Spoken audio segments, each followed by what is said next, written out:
Hey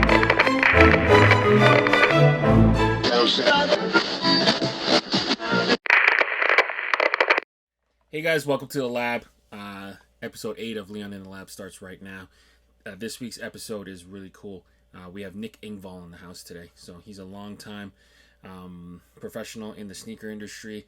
He's been around for a long time. He has done multiple podcasts on multiple different platforms. So it was really cool to have him join me in the lab today.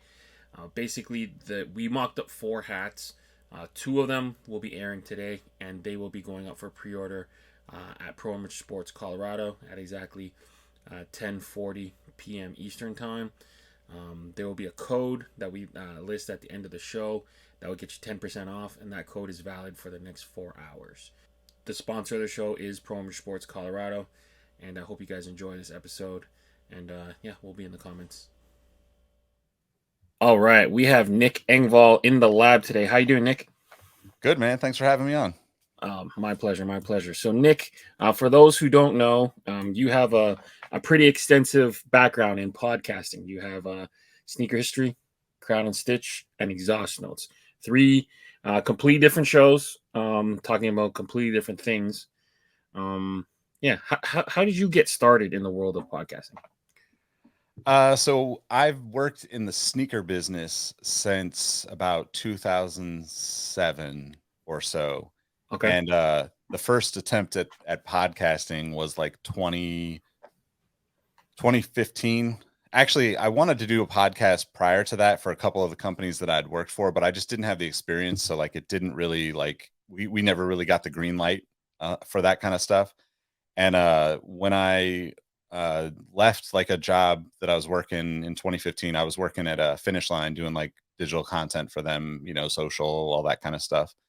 I left the company, and like myself, Jacques Slade, aka Cousteau, big YouTuber, and then my friend Brandon Edler, who was also at Finish Line at the time.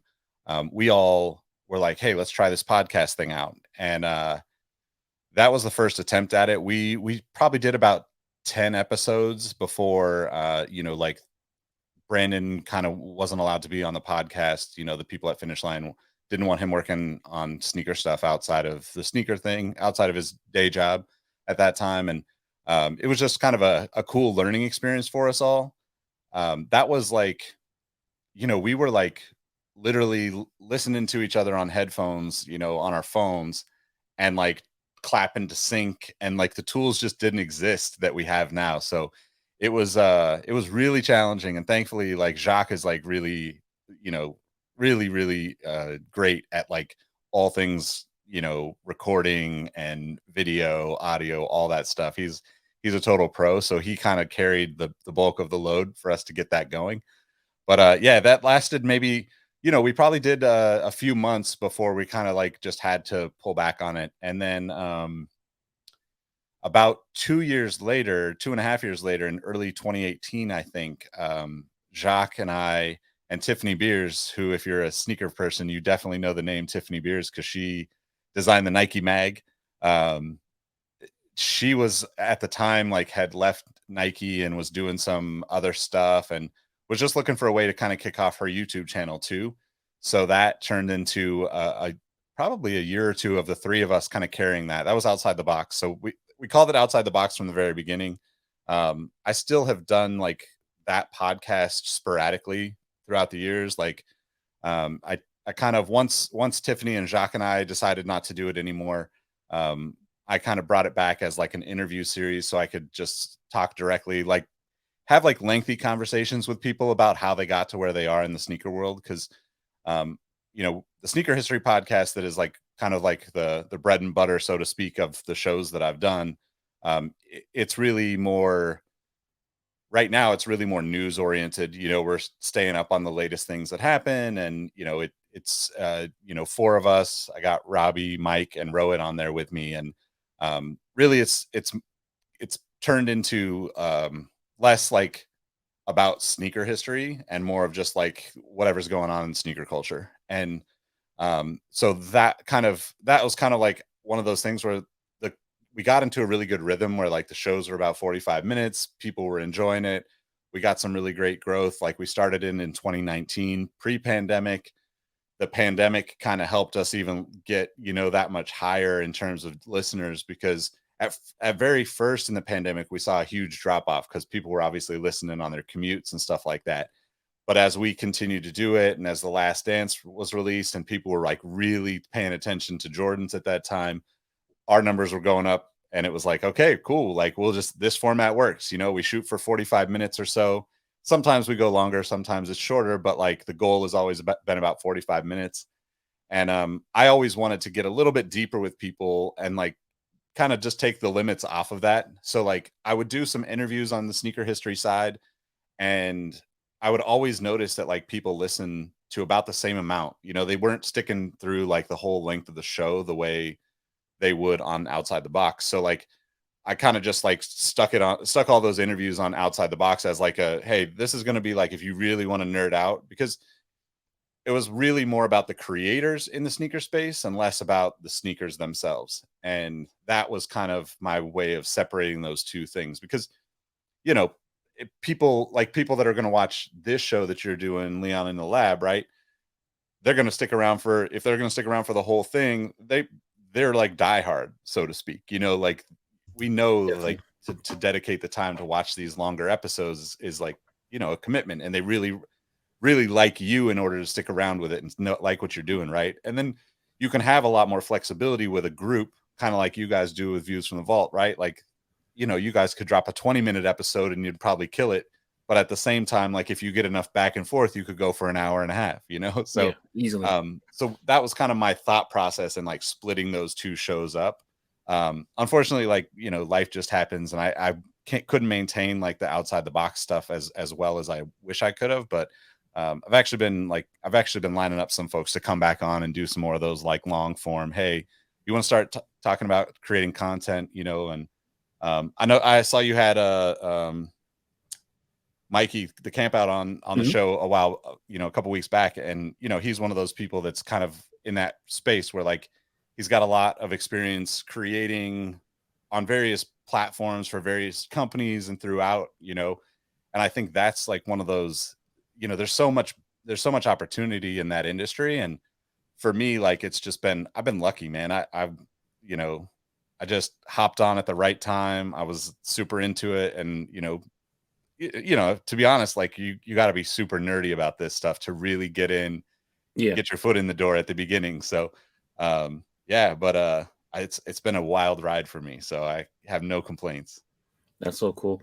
And yeah, we spoke a bit about this off camera, but yeah, really starting your podcast pre-pandemic versus post, where we started all our stuff post-pandemic. We had a captive audience because we were all captive. Everyone was stuck inside with nothing to do. Um, and Yeah. then we kind of work backwards, where you guys kind of focus a little bit more on the audio side. We've only done video and with a little bit of audio on the side. So it's interesting to kind of hear your methods and the different streaming software you use and all that nerdy stuff that only podcasters will understand. But yeah, it was cool to kind of kick it. But yeah, outside of that, what got you into sneaker collecting, and then eventually turning that passion into a full time gig? So like I have a very similar story to a lot of people. Like, didn't grow up with much money. Hmm. Parents never bought us sneakers. We got $30 a year, and if we were lucky, we might get a brand name shoe. But most of my childhood was, whatever Payless, Kmart, you name it, kind of knockoff stuff. And when when like the like in the like 87, 88, 89, kind of when you started first seeing like Air Max and Air Bubbles and all that stuff. Um, my brother and I used to just draw like sneakers all the time. I'm not a very good artist in that sense. My brother's actually a designer now, and he's incredible at it. But like back in the day, we would take like an Air Max 90 and a Hirachi, or an Air Max 1 and a Trainer 1, and like make our own little crazy version hybrid of those shoes. And my mom probably still has some of those like sketches that we did, back in the day, because like we just killed time. We lived up in Oregon at that time, and you know, it was raining all the time. So like we weren't outside the way we were, like the way a lot of people might think of it as kids. You're like, you're stuck inside. You got to have something to do. So my brother and I would just like, we had this little crazy like crawl space attic where we just kept all of our baseball cards and all of our, drawings, and we just sit up there for hours. And that kind of just was like the beginning of the obsession. Like uh like a year or so after that, like I convinced my mom to basically give me $60 so I could get a pair of Nike Ultra Forces. It was like the first Nike Air that I ever got. And but I had to promise her that I would wear them for 2 school years. And you know, people that have heard me talk about this know like it was like the worst smelling shoes ever. Like you're a kid, you're skating in them, you're playing football in them, you're playing baseball in them. And I was like, I was doing everything, I was playing basketball in them and like, Yeah. uh, and it was one of those things where like I glued the holes, like once they wore through, I just glued them shut. I like painted them over and over again. I remember my mom taking me to a craft store to try to match the gray on the shoes.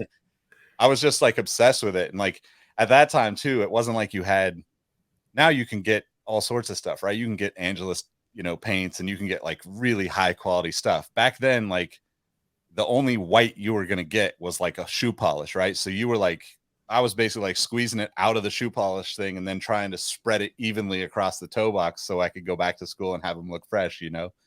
But it was cool. I at the time I probably was, a little self-conscious of it, like we all probably would have been, because it was like, oh, it's not as cool as the kids that got the Jordans and that. But in hindsight, it was really dope to like, kind of set me off in the direction and like having me pay attention to it, because from then on, like it was like East Bay catalogs, Slam magazine, anywhere I could get sneaker information and pictures of stuff, I just wanted it. And we used to. So I have three step siblings, two younger stepbrothers and a stepsister, but lived together all my life. Like they're tried and true siblings to me.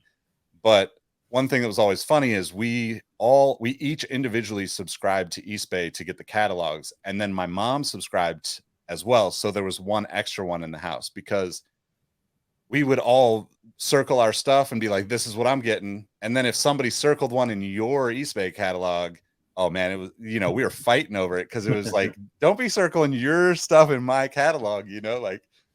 So my mom was like, we're just going to get an extra one, and we'll have one, like in the upstairs bathroom or Kids, yeah. whatever in the house, like just stashed away that nobody could write in that one. So, yeah, just, I don't know, man. It was one of those things, perfect timing kind of, between like Jordan and, Agassi. I saw Joe R on the show, and like, Agassi is a huge influence for me. I remember drawing like all those like Agassi shoes back in the day and trying to put the patterns from the shirts on the shoes and that kind of stuff. And it kind of evolved into like I was like I'm still a massive Allen Iverson fan. I have a big huge Reebok collection, and he was kind of like my guy. Like I always looked at it as like I'm about 6 foot.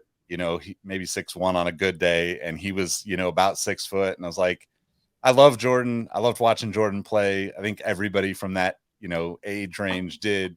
But I related to Iverson because I was also like big into hip hop, and like I was doing dumb stuff as a teenager, and Yeah. like, getting into a little bit of trouble here and there. And you're like, this guy seems more real to me. But it turned into just the obsession turned into me kind of following that path through so many different, opportunities. And the first kind of job that I got was actually based on a story that I was trying to write before blogs and everything had popped off or anything like that. And I did like sales for like AT&T and works on cars. Like I'm a big car guy. I'm huge into like Hondas and that kind of stuff. And so I was doing all this other stuff, and it kept coming back to like, I'd always liked to write, and I'd like actually entered into some creative writing contests as like 8th grader and did really well, got like some state awards and all this stuff in these competitions, but like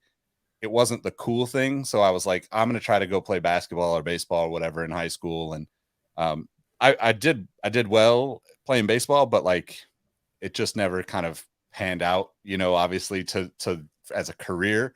to get into sports. But then sneakers kind of was always the thing that I was still paying attention to, still obsessed with. It expanded into like, especially in the late 90s, it expanded into, all sorts of skate shoes, basketball shoes, the Griffey line, there's just so much and so many directions you could go. And for me, it was always everything. It was not like I only care about the swoosh, or I only care about, Adidas. Like I was just super obsessed with it. And I would just hunt down all sorts of weird stuff that most people didn't care about, but I was like, oh, this is interesting. And sometimes I would just get shoes just to look at the cushioning inside and stuff like that. So, but yeah, that kind of obsession just never went away. And then thankfully, after a few years of doing a bunch of stuff that probably didn't make a lot of sense for me career wise, um, my my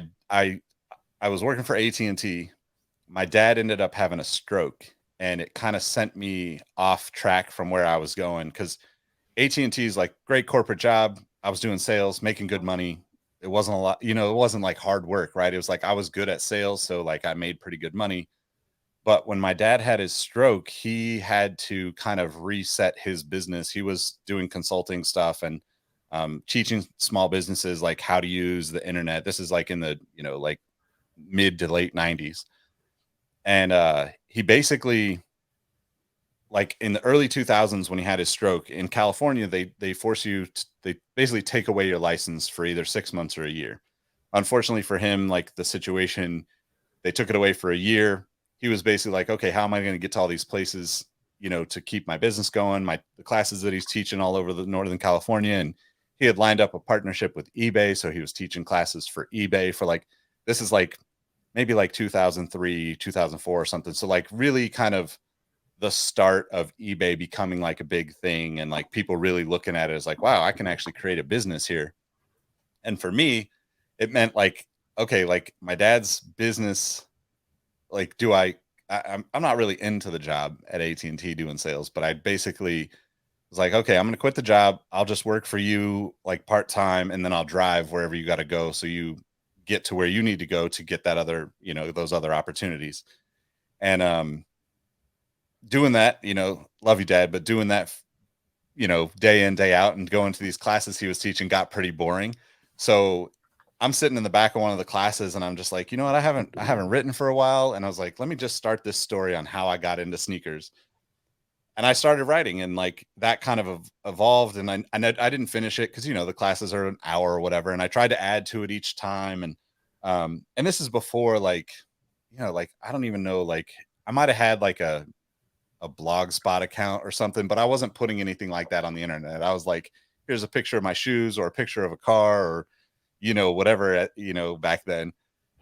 And, yeah, so like in like 2000, I want to say like 2007, I, moved to Austin, Texas, and I was actually about to start a job. I think it was like Circuit City or someplace like that. I was going to do like car alarms and stereos and all that, because I'd done that for years, and they were hiring out there. Was supposed to did the interview, went cool, like, but I'd basically taken like a backpack. In all honesty, I kind of fell in love with a girl, chased her out there. Like I was like, okay, I took a duffel bag and a backpack, like left most of my stuff here in California, in Sacramento, and got out there, and I was like, okay, well, I got to figure out how to get a job, So like the first week I was out there, that was like the default. Lined up a job, was supposed to start on Monday morning. And back then I didn't have, this is like big brick Dell laptops. This is like the era of like Yeah. your hard drive was 20 pounds, if you took Yeah. an external hard drive. So I didn't have an expensive laptop. I used to take all of my like writing, all of my photos that I'd like uploaded, and you're getting them like processed at like, the store, and they're giving you Yeah. floppy disk back. So I used to take everything off the laptop and put it on this hard drive that I bought, because I couldn't use the laptop if it got too much memory on it, and it just like would freeze up on me. So I moved basically everything off of the laptop, put it on the hard drive, and I didn't even bring the hard drive to Texas when I moved. I was like, this thing's too heavy, I'll come back and get it. But I moved my story about sneakers and Jordans specifically You know, like it was really about the Jordan, the True Blue 3s and the Military 4s are like always my favorite Jordans. You know, when those came out, it was like, it like just totally sent me obsessed because nobody I never saw those in person, you know, like everybody had the Bulls colorways back then when Yeah, the yeah. originals came out. So I was just like, oh damn, there's blue versions of these out there somewhere, you know? Um so I moved that onto my hard drive, and then I basically was like, I'm gonna finish this story. It was like my goal, because like the girl that I was with at the time, she was like, you really just need to get back to writing. You like it, you're good at it. You know, I'm thankful, like had some terrible times with her, but like I'm thankful for that aspect of my Yeah. relationship and how it kind of pushed me a little bit to get out of my comfort zone.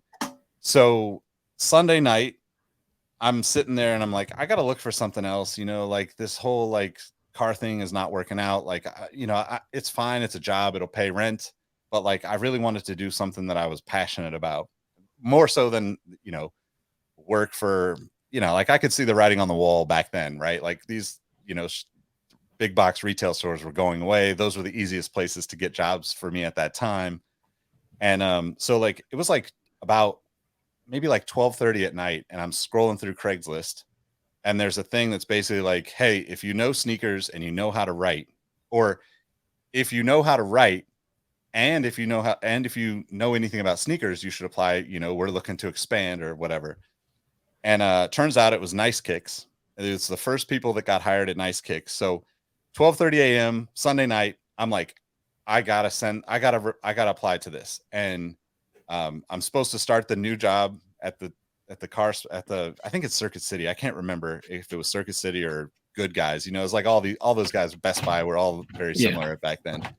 And basically sent like the unfinished story, and I was like, look, this is who I am, this is what I want to do, I think I'm meant to do this job, and you know, like here's my resume or whatever. At that time it was like, yo, I'm doing sales and whatever. Yeah. It's not relevant to like sneakers at all. And thankfully like Matt, you know, from Sneaker History, I mean from Matt from Nice Kicks, basically emailed back like within about a half hour and was like, hey, come in tomorrow, let's do an interview. And I was like, okay.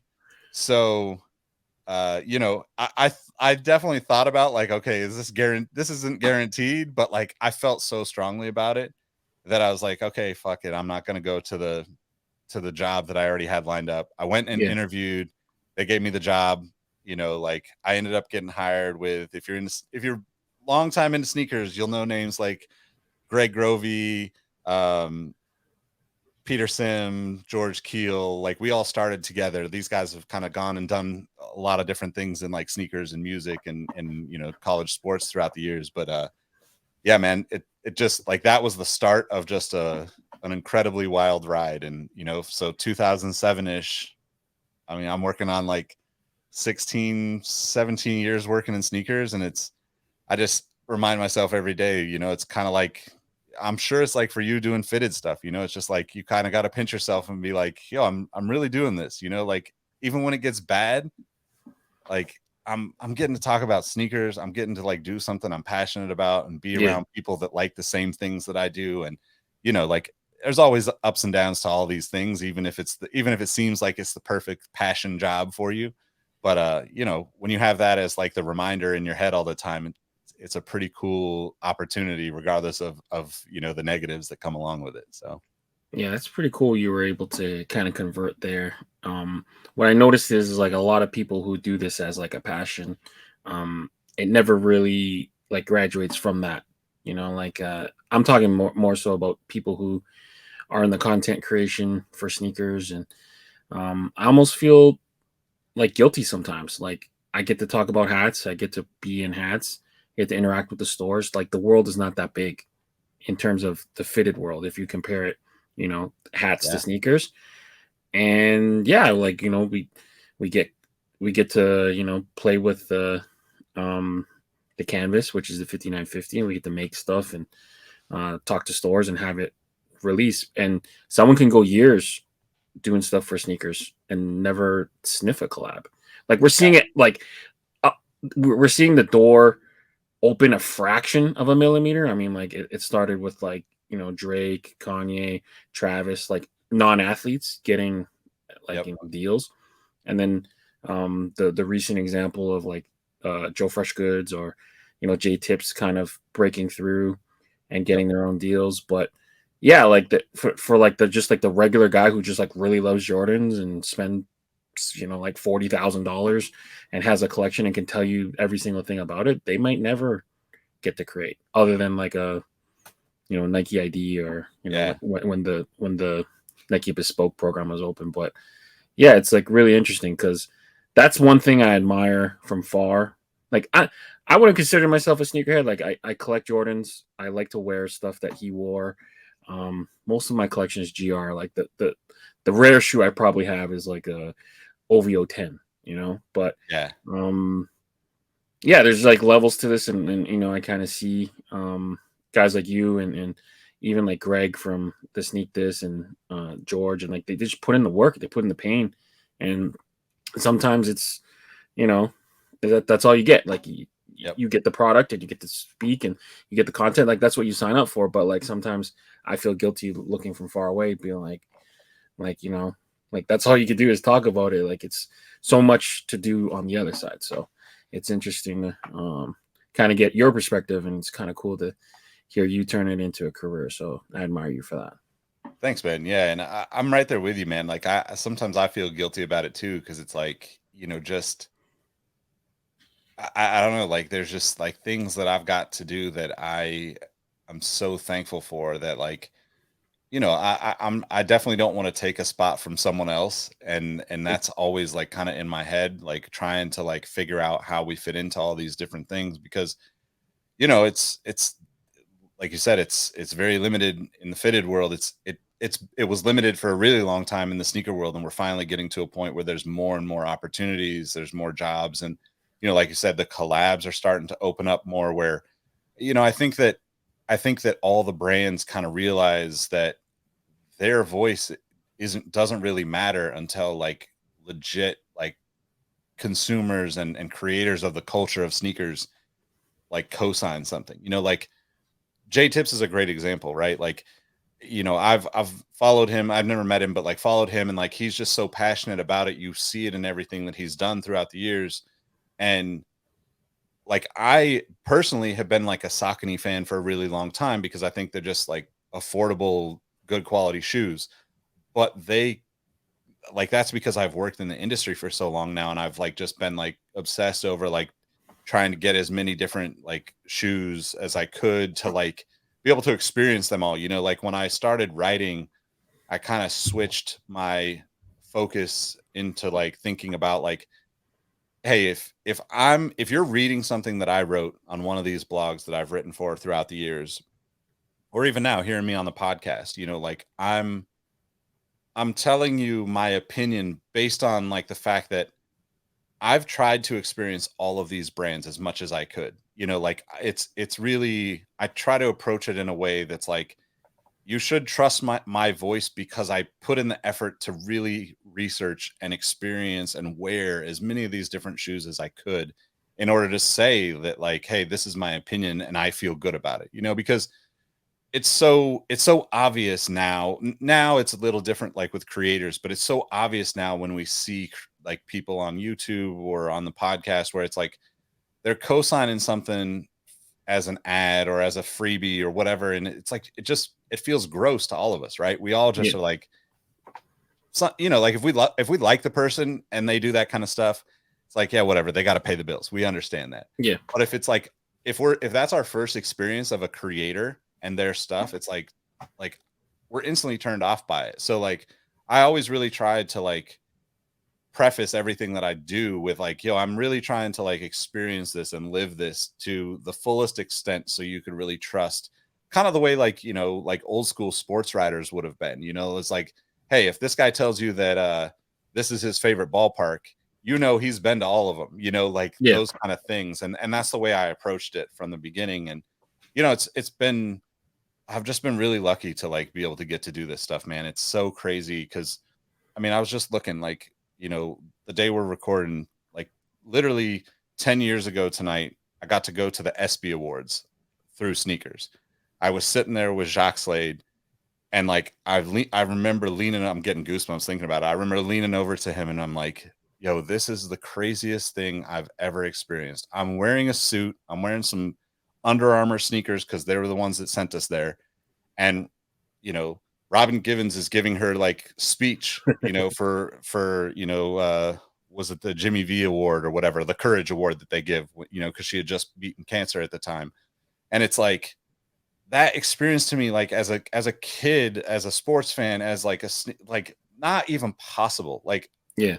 And like I have to like bring those memories back all the time to be like, yo, this is why you continue to do this stuff, because inevitably you run into frustrations just like anybody else does in their normal job, right? But like when it's something that's attached to your passion, you're also way more maybe emotional about it, or at least I am, where I'm like, I take it personally when I'm doing something that I'm so excited about and I have somebody that doesn't care, and it's like I gotta like keep myself in check and like pull those memories back and be like, yo, just remember, like those $30, those $60 Ultra Forces that you can still smell right now from back in like '88. That's why you're still doing this, like Yeah, yeah. that's kind of how I approach it. But yeah, it's a man. I'm just lucky, man. Yeah, that's No awesome. other way to put it. That's awesome. All right. Well, now that we've given the viewers a little bit of a chance to get to know you, what brought you into the lab today, in terms of what we're going to create? So, I know you sent me over a document, and we have a lot of options. So, um, where do you kind of want to start? I'm kind of let you lead here. So, Okay, so I'm from Sacramento, California originally. mhm. I'm a huge Kings fan. I'm a huge Giants fan. Like most of the time, you're going to see me in a Giants hat.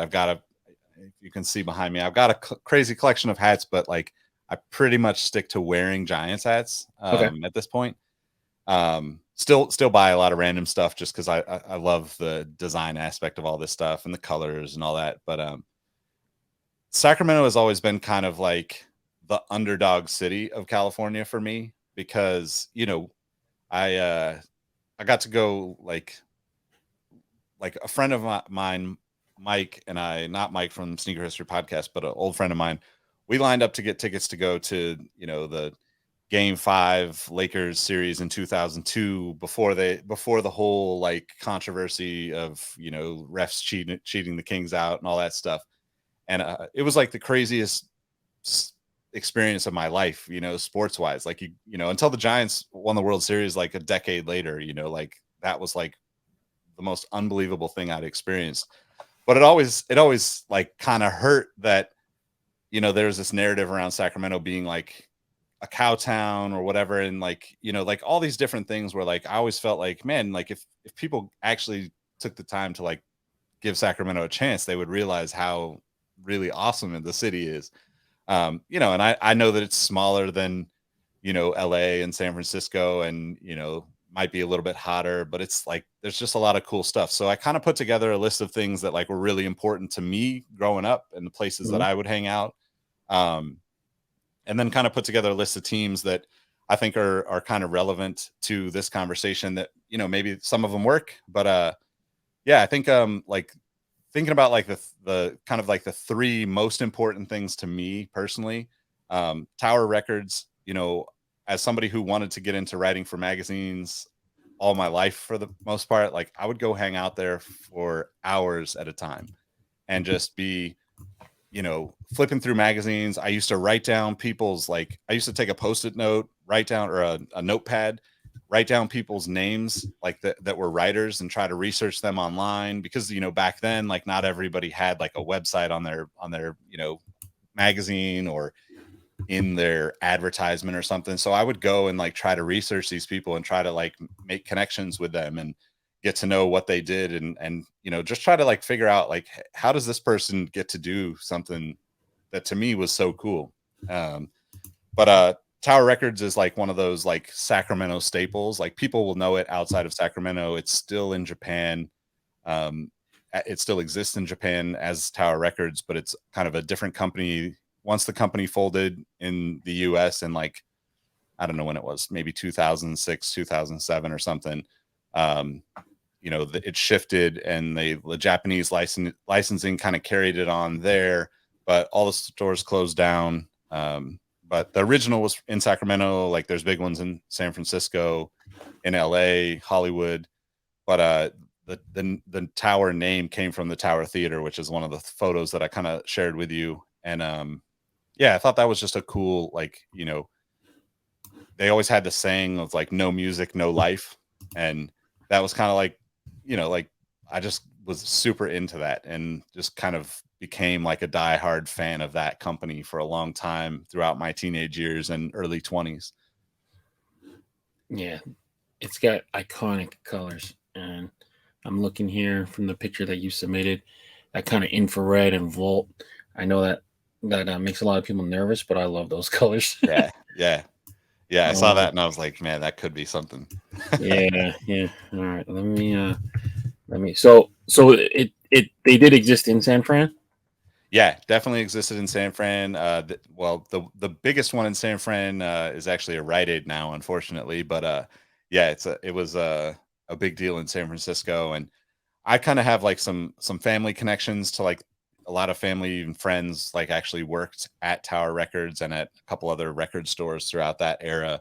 So it was always an important thing for me. But the other thing about like the Tower Records, the thing that I always resonated to was like the founder of Tower Records. His name was Russ Solomon from Sacramento.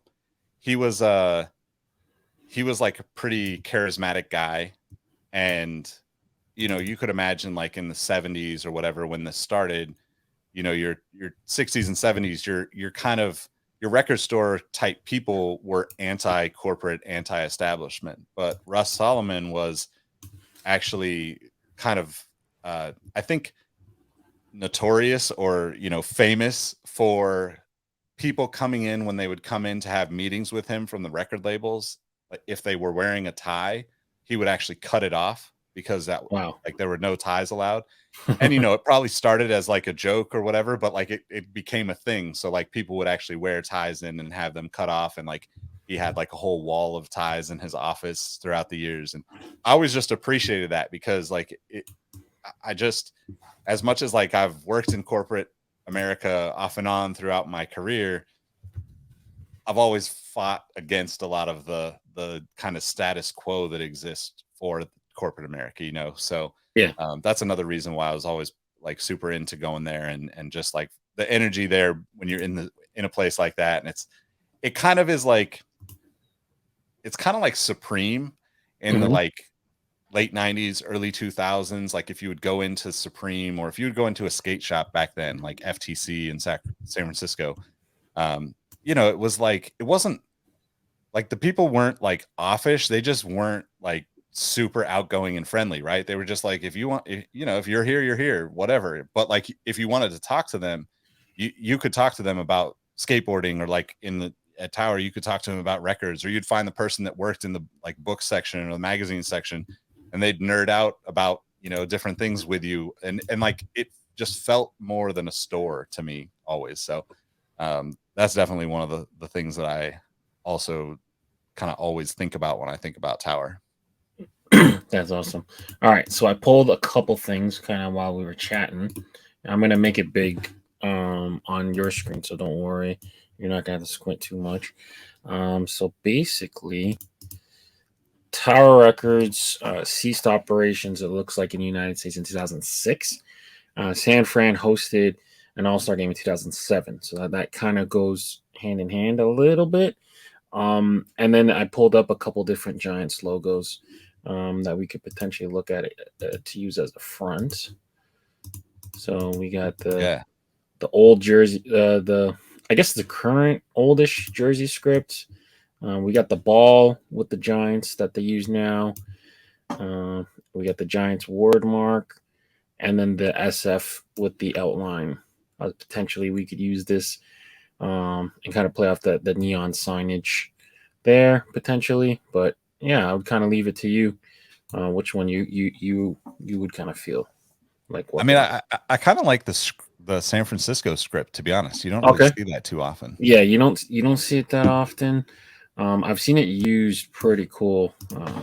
My friends over at Topper Store USA, I think, we used it a couple times, if I'm not mistaken. Let me pull it up real quick. San Francisco. As you get older, everything starts blurring together. Yep, I know how that goes, man. Yeah, so see here, they used the combo here. So that exact combo, they did a little denim inspiration. Oh yeah, But that's cool. it'd be that combo essentially.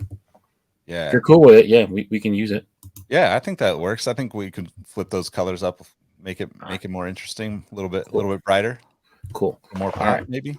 Yeah, and let me start pulling out the colors.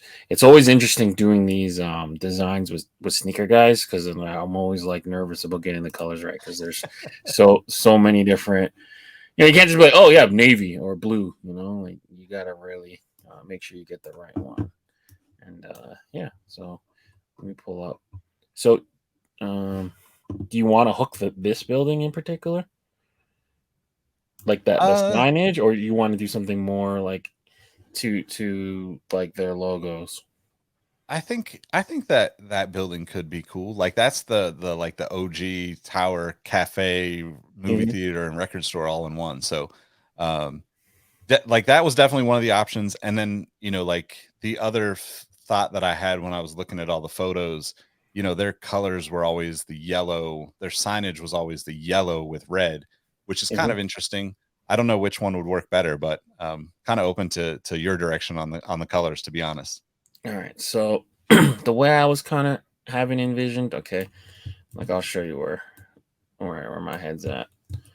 So I was thinking pulling like the neons. So we got like a neon green that kind of matches that. And then we got like an infrared, which is like a lava. That's like lava, right? Yeah. So where are you, lava?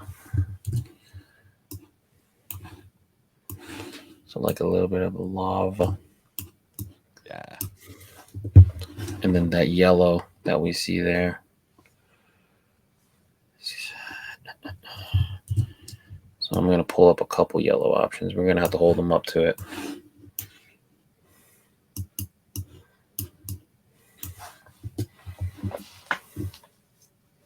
Maybe like an ombre gold. Yeah, I think so. Yeah. I think this is going to be a fun little hat. So we can make it so that the hat is either the building color, which looks like it's like a white, or we can do it like black as if it's in the nighttime. Like for the hat, Yeah. I mean. Yeah. So what do you think which of those, I mean, obviously it's probably gonna, I prefer black, I think. But if you think that the white or like, even like a off-white kind of more cream colored base or oatmeal type base, with those colors, I guess my question is, do those three colors, do you think they'll pop enough on the black? I think they'll pop on the black. They won't really pop on the white. Okay. Let's do the black then. Yeah. All right. So let's color the hat first. The Giants, do they ever have an orange button on the top of their hat? They do sometimes, right? Yeah, they have I don't think they have this year, but they have had it in the past, right? Yeah, because they do like they'll do like an orange bill, orange button, and then they'll do like the all black. Okay, cool. Yeah, most of mine recently have been black. So I got them together. The problem is when you're buying this stuff, it always seems like a good idea to get the black, and then when you get home, you're like, why do I have so many freaking black hats? It happens with everything because everything just looks better in the black, I feel like. Yep. Well, and you know how it is too, like we have to like force ourselves to get like super nerdy to like justify not buying things now, right? Once you get to a certain level of hats, you're like, do I really need every single side patch on a Giants hat? Obviously, yes, I do, but like, but I don't want to spend the money on it. You are a fellow size 8, right? Yeah. So we have.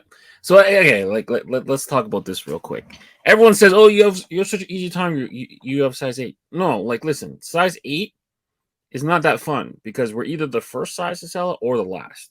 Yep. Sometimes it is the last. Okay, I get it. Like, yeah, there'll be like a random 8, whatever. But there's times where stuff will load and there's no 8 at all. Yep. And Yep. and we're in I don't know, I'm not gonna speak for you, but for me at least, I'm not gonna wear a snapback on the last notch. Nope. It's I just can't do it.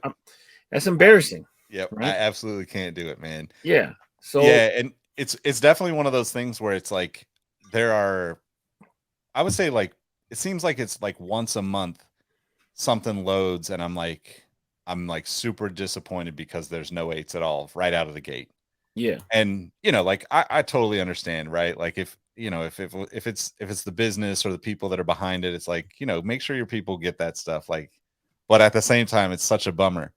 I will say, like, there's been a couple of times where, like, specifically in store, like in the last year or so, where I've walked into a store, you know, kind of the main stores, right? Mall stores and stuff. And like there'll be stuff that like is not online anymore sitting on the shelf. And I've scored like things.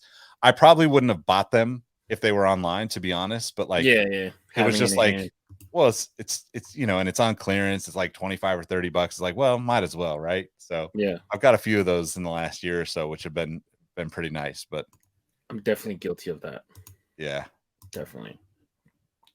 All right. I think it's So just the inconsistency, like I think in my mind, at least, if you wear like a 7 3/4, it's easy. There's going to be the most of that size. Most people get the option to get that size. Like there's a lot of stock of it, but like mhm, either high on the scale or low on the scale. I feel like just depends on how people approached it. yeah. I'm looking at this. All right. So there's only one outline. So I was thinking doing that green. Oops.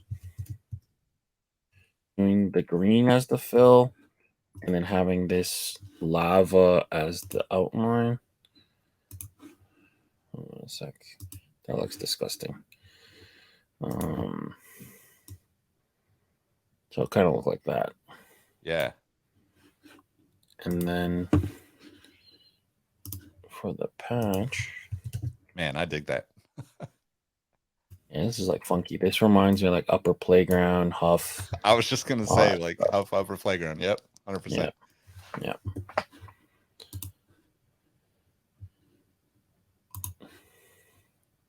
Yeah, I used to be so. Man, I mean, I'm a big Huff fan. I used to go to Huff to try to get sneakers all the time back when they, but way back in the day in yeah, San Francisco. But Upper Playground, I loved that era where they were creating their own leagues and then yeah, creating all the hats for the leagues and like, just the most like off the wall kind of, like the teams would be like I can't remember any of them off the top of my head right now, but I had a few of them where it was like, like such and such thieves or such and such, hustlers or whatever. And like, yeah. but it was like they would do like 18, 20, 24 hats of all these different teams. It was wild, but that was such a cool time. They teamed up with such cool artists too. Yeah. A lot Yeah. of Jeremy Fish, Sure. a lot Yep. of David Yep. Cho. Like they're like so they don't get enough credit. Um, and they were popular. I would say like really really popular up until like snapbacks kind of took over. Yeah. Yep. Um, and they never really like fully came back Yeah. to the fitted world, which is unfortunate. Yeah. They Um, definitely shifted towards like the t-shirts, like where they would do, or they were one of the first companies too that I remember that was like, oh, we're gonna make like a t-shirt and then you can buy the same thing as a pillowcase or the same thing as like a as a pen. diary. Yeah, Yeah, yeah, yeah, exactly. yeah, Yep. yeah. Yeah, they definitely had that. All right, cool. So the 2007, I'm looking at this. I think the yellow can kind of stay. The yellow's there, right? Maybe we Yeah. change the orange to the infrared. Let me see how that looks. Okay, rasterize. So there's that. And then the green maybe can go either like in the clouds. Oh, that's kind of cool. And then maybe we black out the blue. I don't know. Maybe the blue can stay. What if we did?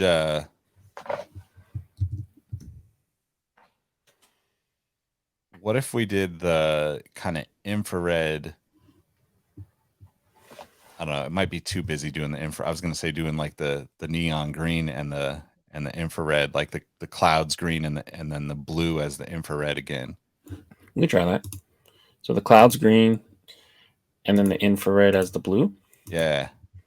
Yeah. You want to keep the orange? I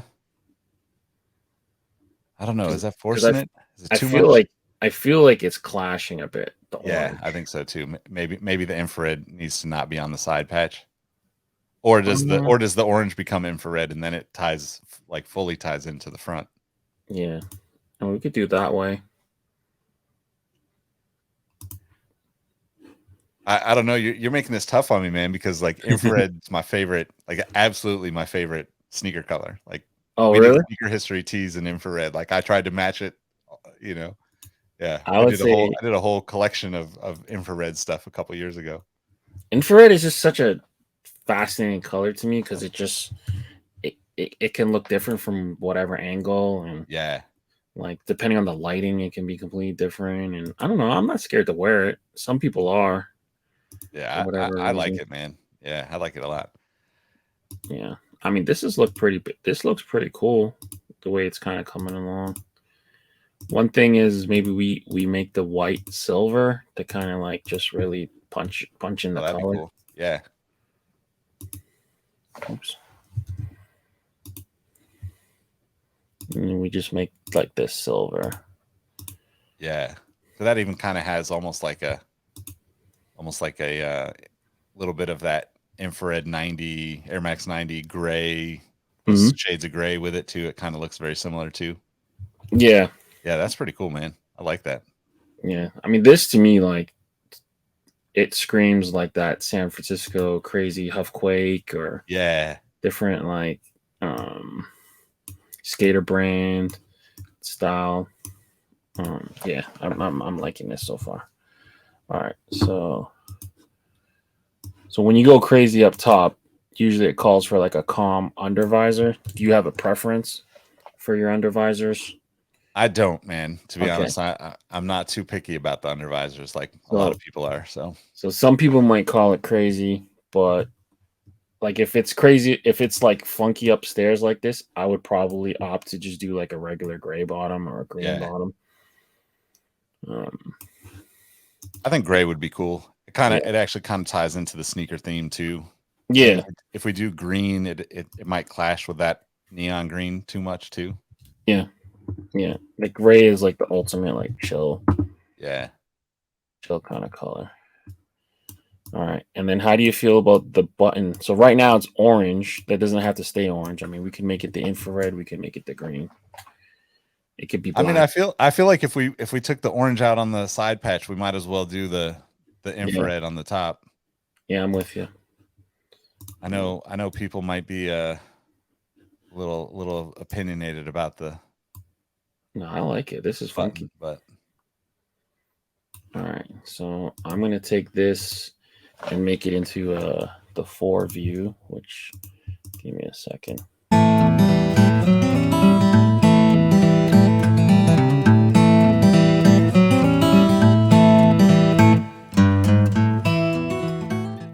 Sweatband. Do you have a preference, white or black? I usually do white. Okay, good. White is a proper Was that a answer. test question? It depends, man. Like, all right, so I never really cared about them. As a practical sense, black's always better. You just wear it Yeah. longer. But Yep. like, I have just so many hats that like it doesn't matter at this point. So aesthetically, I think white looks better.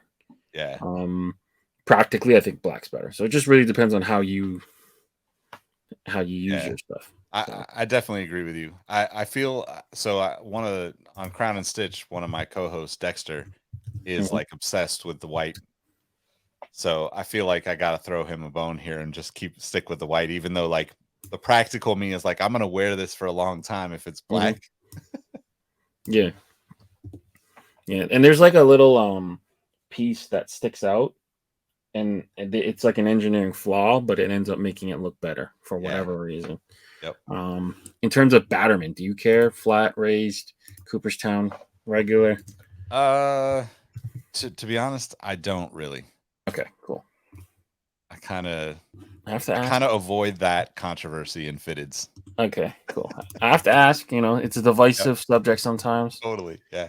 How would you color this? Would you want to do Harman Killebrew here in black or white, or because this is what it'll look like, black, and then we can take the red and make it red, and the green and make it green. Yeah, maybe we do that. Let's see. Yeah, so it look like that. Yeah, I think that looks dope. All right, hat 1 in the books. That was easy. Yeah, that's totally like seriously like a 2007 vibe right there. Yeah. I'm reminded of like old Mishka, old Huff. I bought so much Huff back in the day that didn't make it till today. Like the different faux crocodile, faux rattlesnake skin stuff, and but good times. Yeah, definitely. That's super dope, man. Yeah. Let me save this. So option 1 in the books. That was quick and easy. This is so cool, man. No, this is what I love to do. So I'm just glad you're along here for the ride. So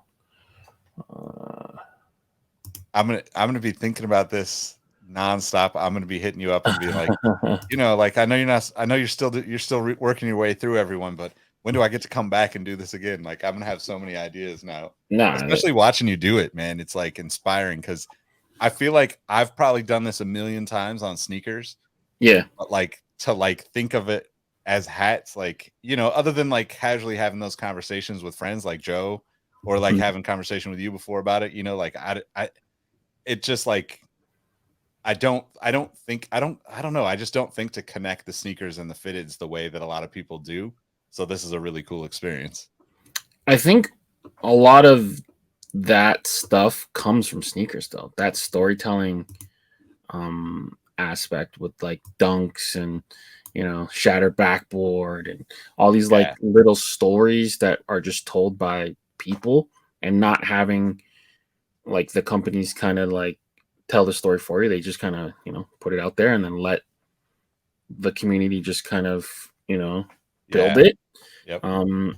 I think the hat world kind of evolved with that kind of like mentality a little bit, and like I don't think hats really took off again like post pandemic until that kind of was brought back. Whatever. I mean, I think if you did the baseball one, if we did Solons again, I think having a script at the front would be really cool. And then the ball on the side, we can make it orange to represent the ball. So here, let me show you what I'm thinking. All right.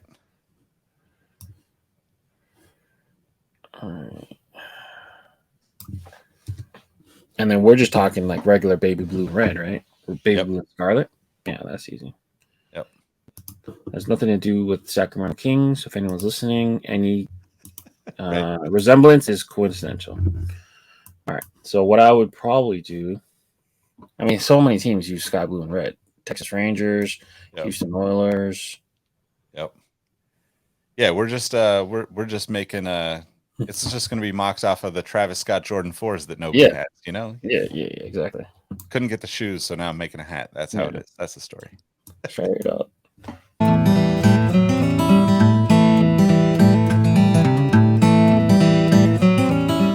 It's so simple, but it's so good, man. It's like, nah, you can't go wrong with sky and red. It's just like cheat code. Yeah.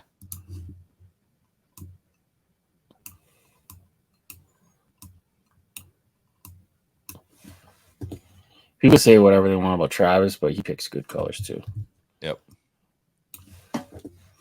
Like how he spams olive and red. Like that's just like such an easy color palette to work off of. Yep. And then brown pink.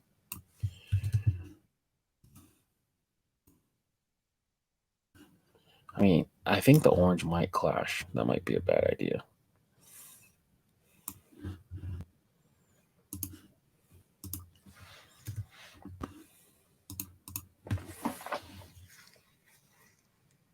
What if we did like you kind of have like almost like a royal blue on there? Maybe that's the side patch.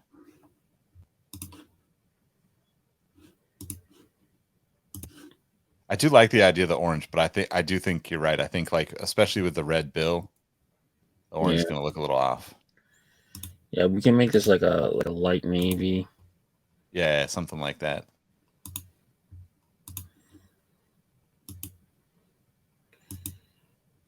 And then make this like a silver. I really like the idea of it being kind of metallic because it's one of like a plain. Yeah. So not quite silver, but aluminum is like a lighter gray. Okay. Or even metallic blue can work too. Let me pull up metallic blue.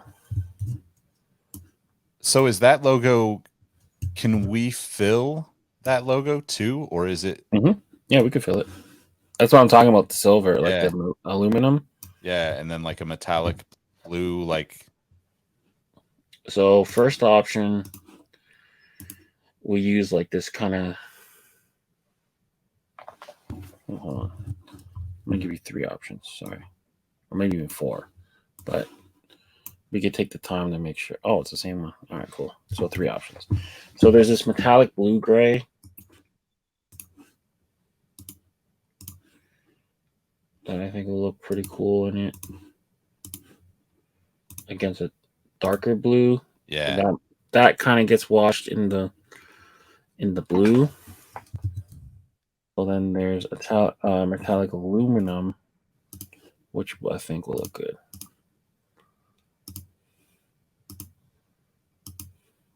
Right, come on.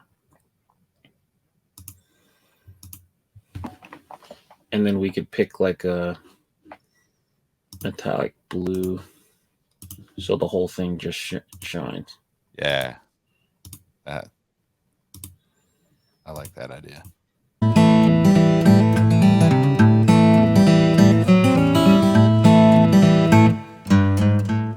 And then the back, I would just probably leave it plain. Nothing on the back. Yeah. I think that's super dope. And then the bottom, you can do either green or gray. I think green. Yeah, let's do green. We did gray on the other one, so yeah, mix it up a little bit. Boom. Yeah, that's amazing, man. Yeah, this is one of like the more simpler ones, but once you get up close, it's really gonna do well. All right, perfect. We just casually designed 4 banging ass hats. Yeah, man, this is so fun. I'm glad you had fun, man. Thank you so much for doing this. Yeah, of course, man. We got to get you on one of the shows. Actually, we got to get you on both the shows. To be honest, get you on the on Crown and Stitch and on Sneaker History. All right. Before we take off, though, where can people find you?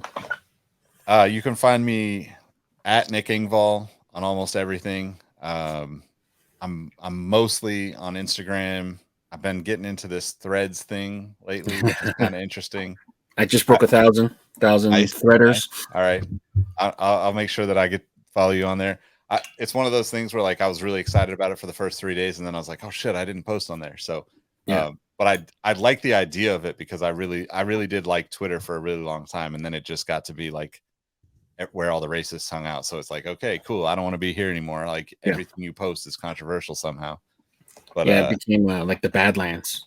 Yeah, totally. Yeah, exactly. Yeah. Yep. So at Nick Engvall, and then you can find the podcast at Sneaker History, at Crown and Stitch, and at Exhaust Notes FM. Those are my 3 shows right now. So but yeah, connect with me, talk to me. I like connecting with people, man. Like, like, I mean, we just really met like a few weeks back or a month or so back. And like, I'm pretty easygoing, love doing this type of stuff. So if you're doing cool shit, let's figure out a way to do some cool shit together. That's how I roll.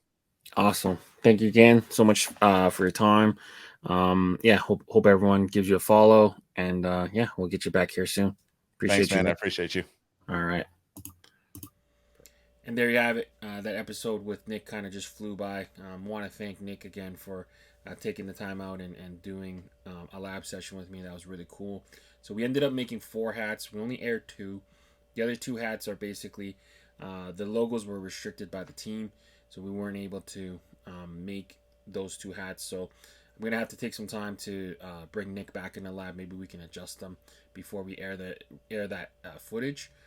But the other 2 hats are up for pre-order right now with Pro Sports Colorado. So make sure you guys are clicking the link within the description of the video.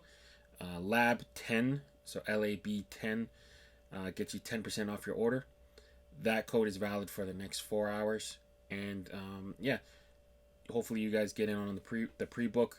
Basically the San Francisco Giants hat and then the Sacramento Solons.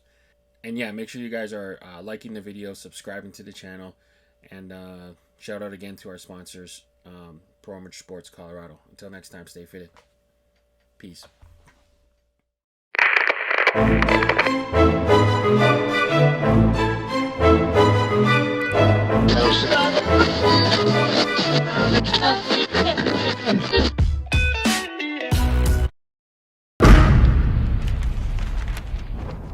Brought to you by VFTV.